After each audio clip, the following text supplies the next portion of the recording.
So after leaving Sanford, I wanted to open my own restaurant. It wasn't the right timing, rents and then purchase price were way out of whack.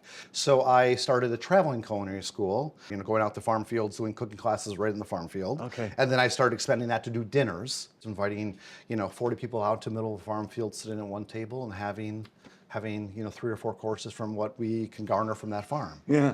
And then we launched the RSA with a grant through the state of Wisconsin through And Bio. describe what an RSA is. So it's a takeoff of the CSA, Community Support Agriculture, but using restaurants rather than consumers. So buying the buying power of restaurants to work with farmers to do contracts with them on a grand level.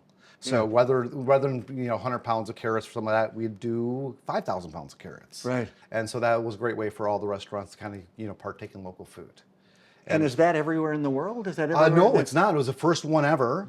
And then, so I was on the board for Slow Food doing that. And then we had a lot of interest I had calls from New Zealand to England and Colorado, just like, hey, how did you do this? And it was you always have those, the image of, chef taking a little red wagon to the market, buying some stuff, and then taking it back to the restaurant. Yeah. Well, that's very idyllic, but it's not in the real world because you'd have that stuff by 5:30. If you open it at 5 o'clock, by 5:30 you'd be out of food.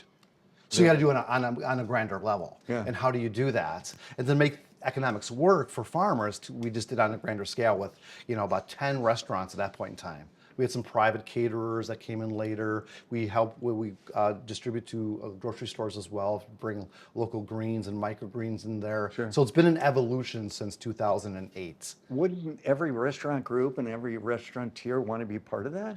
You would think so. Yeah. Yeah. I mean, especially if it just makes it easier for you to order, So we had an online portal. They go in, username, password, order stuff from the farmers. And we created this whole thing, and the state of Wisconsin really loved it because they gave me 2 grants to operate it from 2008 and then 2015. Couldn't that be a part-time or more than a part-time job? It was a full-time job, and that's it was really demanding, but we saw a need for that in the local food system. And it's just something that we were hoping that I was, trying to get these things started, and then hopefully somebody would take it over and then take it to another level that I could never dream of. Yeah. And that's kind of what was kind of transpiring with the RSA. And then because my love was just the restaurant and then the culinary school, teaching people how to work with food. Right. Yeah. Can we just for a moment talk about Walker's Point and what this has meant to you and how this building really kind of fit into your plan and how it's worked out? Yeah, it was really kind of happenstance on some things because this was an old tied house with Frederick Miller built in 1907, $4,500. And then this whole wing was added on. This was the bowling alley. Okay. So it was added in 42. So there in this area were 4 pin setters, and the lane started out there in the dining room. And it was manual pin setters from 42 to 64, then Brunswick pin setters from that point on.